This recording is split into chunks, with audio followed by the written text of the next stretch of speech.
Bonjour à tous, on se retrouve pour l'étude du quintet proposée ce lundi sur l'hippodrome de Cagnes-sur-Mer. C'est d'ailleurs le lancement du meeting de plat azuréen. Un grand handicap qui se disputera dans la deuxième épreuve, le prix du Languedoc. Un quintet réservé aux 4 ans qui se disputera sur la distance de 2000 mètres et sur la PSF. Ils seront 15 à en découdre après le forfait du numéro 16, Arigato. Un tracé des 2000 mètres où le départ intervient en plein tournant, ce qui fait que les places à la corde peuvent avoir leur importance. Toutefois, la ligne droite est suffisamment longue pour espérer aux attentistes de revenir. Nous allons débuter avec le traditionnel tableau des partants. On débute avec le numéro 1, Make a Wish, une concurrente qui a prouvé son aptitude à la PSF cannoise l'hiver dernier. Elle a connu des fortunes diverses ces derniers temps, mais si bien que son poids a été revu à la baisse en valeur 38,5. Elle semble avoir une belle carte à jouer dans ce quintet, d'autant qu'on fait appel à Maxime Guyon pour la montée. Le numéro 2, Ganas, a remporté son quintet lors de son avant-dernière tentative, c'était sur l'hippodrome de Fontainebleau. Il possède des références aussi bien sur le sable que sur le gazon, et malgré cette pénalité, il s'est bien comporté depuis face à ses aînés. Il sera cette fois opposé aux uniques 4 ans avec son numéro 2 à la corde. Il semble avoir une belle carte à jouer. Le numéro 3, Black Gangster, qui avait été acquis à réclamer avant de s'imposer durant l'automne au Maroc et sur le sable. Il a depuis repris de la fraîcheur. Attention à lui, malgré son numéro 16 à la corde, il ne doit pas être négligé, associé à l'habile Guillaume Gadjier. Le numéro 4, Go Way, qui a prouvé son aptitude à cet hippodrome de Cagnes-sur-Mer l'hiver dernier, aussi bien sur le sable que sur le gazon. Il s'est principalement illustré au niveau des réclamés ces derniers temps, mais il fait preuve d'une louable régularité. Il possède une expérience non négligeable.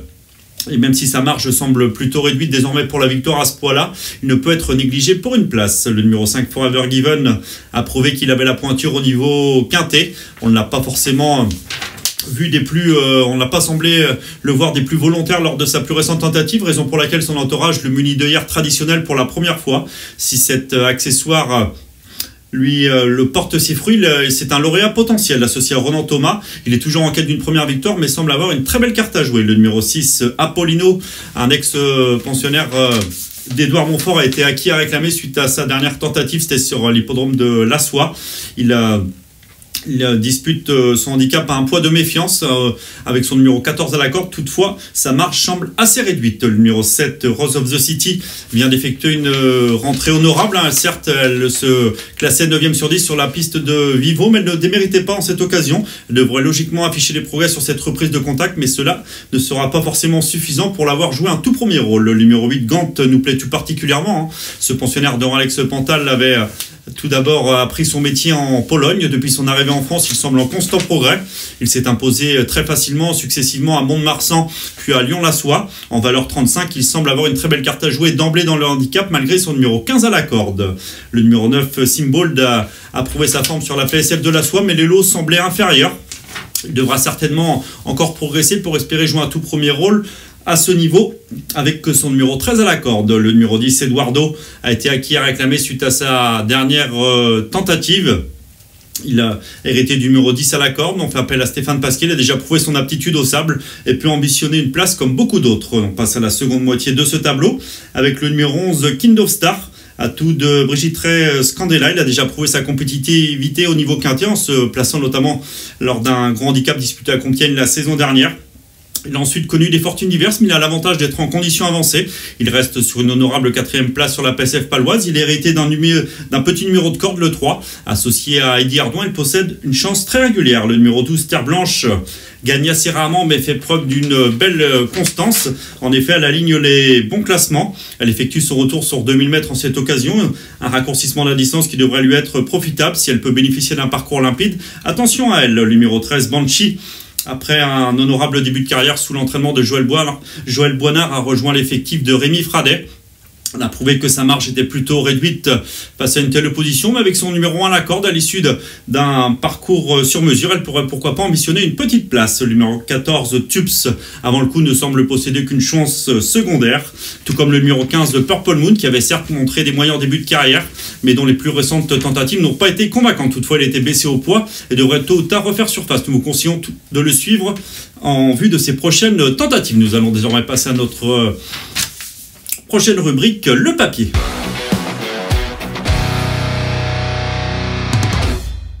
Le papier, on débute avec l'étude de nos 5 préférés pour ce quintet proposé lundi à Cagnes-sur-Mer sur la PSF, avec tout d'abord le numéro 8, Gant, un pensionnaire de Alex Pantal qui nous a vraiment bien plu lors de ses 2 plus récentes sorties victorieuses. Nous pouvons d'ailleurs le revoir à l'image, c'était le 6 décembre dernier sur la PSF de la Soie. Ce jour-là, déjà confié à Tony Piccione, il allait faire nettement la différence dans la phase finale. Certes, le lot n'était pas extraordinaire, mais il devançait le représentant de son Altesse Aga Khan, Somkir, qu'il laissait à 3 longueurs tout en lui rendant 2 kilos. Somkir qui est pris en valeur 34,5, ce Gant est pris en valeur 35, donc semble plutôt bien placé. Et si son numéro 15 à la corde ne lui porte pas préjudice, un numéro 15 qui n'est toutefois pas un avantage sur ce tracé où, je vous le répète, on part dans le tournant. S'il peut bénéficier d'un parcours limpide et se faire ramener sans faire d'efforts prématurés, il a assurément un tout premier rôle à jouer. Le numéro 5, Forever Given, un pensionnaire monsieur Decouze, avait débuté sa carrière par 2 accessites sur cette PSF de Cagnes-sur-Mer l'hiver passé. Il n'a toujours pas franchi le poteau en tête, mais il a prouvé sa compétitivité dans les quintés. En dernier lieu, après avoir fait illusion pour les premières places à mi-ligne droite, il a légèrement baissé de pied pour finir, a dû se contenter de la 6e place. Son entourage le munit d'œillères traditionnelles pour la première fois, un accessoire qui peut lui être profitable et lui permettre de viser les premières places. Le numéro 2, Ganas, nous plaît bien également, ce concurrent fait preuve d'une louable régularité. Il est confirmé dans les quintés. Nous avons d'ailleurs une stat à son sujet.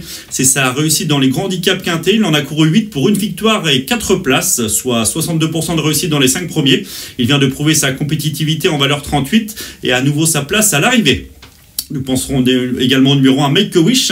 Nous avons une stat à son sujet. Cette pouliche a couru à 2 reprises sur les 2000 mètres de la PSF cannoise l'hiver dernier pour une victoire et une 2e place, soit 100% de réussite. Elle est désormais prête en valeur 38,5. Lors de son avant-dernière sortie à Borrelais, elle se comportait bien dans un lot bien composé. On fait appel à Maxime Guyon, elle a hérité du numéro 7 à la corde et mérite d'être rachetée. Enfin, nous penserons également au numéro 12, Terre Blanche, qui, si elle gagne rarement, fait quasiment toutes ses courses. Elle est capable de très bien finir, comme elle l'a prouvé il y a quelques semaines sur la PSF de Vivo. Elle est héritée du numéro 12 à la corde. Elle devrait patienter durant le parcours, mais si elle peut bénéficier d'une ligne droite limpide, elle a certainement les moyens de s'immiscer dans la bonne combinaison. Nous allons désormais passer à notre nouvelle rubrique, notre choix.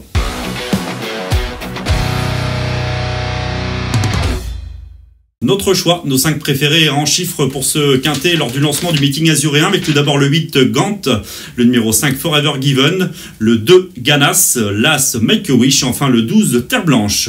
On passe désormais à notre conseil de jeu lors de cette réunion cannoise. Réunion 1, ce sera dans la 6e épreuve du programme, le numéro 1 Chekinac, une représentante de Jean-Pierre Dubois qui s'était très bien comportée lors de son avant-dernière tentative à Salon de Provence, où elle avait longtemps animé les débats avant de subir la loi d'une représentante de Satoshi Kobayashi, mais elle se classait net 2e en devançant nettement le reste du peloton. Depuis, elle a ouvert son palmarès très sûrement sur la PSF de la Soie, en étant une nouvelle fois montée de l'avant. Elle a montré de belles dispositions. Elle dispute son premier handicap sous un poids de méfiance, mais elle bénéficie de la remise de poids accordée à Marie Velon. Elle est héritée du numéro 4 à la corde. Elle devrait rapidement occuper une place de choix et peut certainement mener sa tâche à bien et espérer aller très loin. Le 601 Chekinac. Cette émission touche à sa fin, en espérant avoir été complet. Nous vous souhaitons de bons jeux.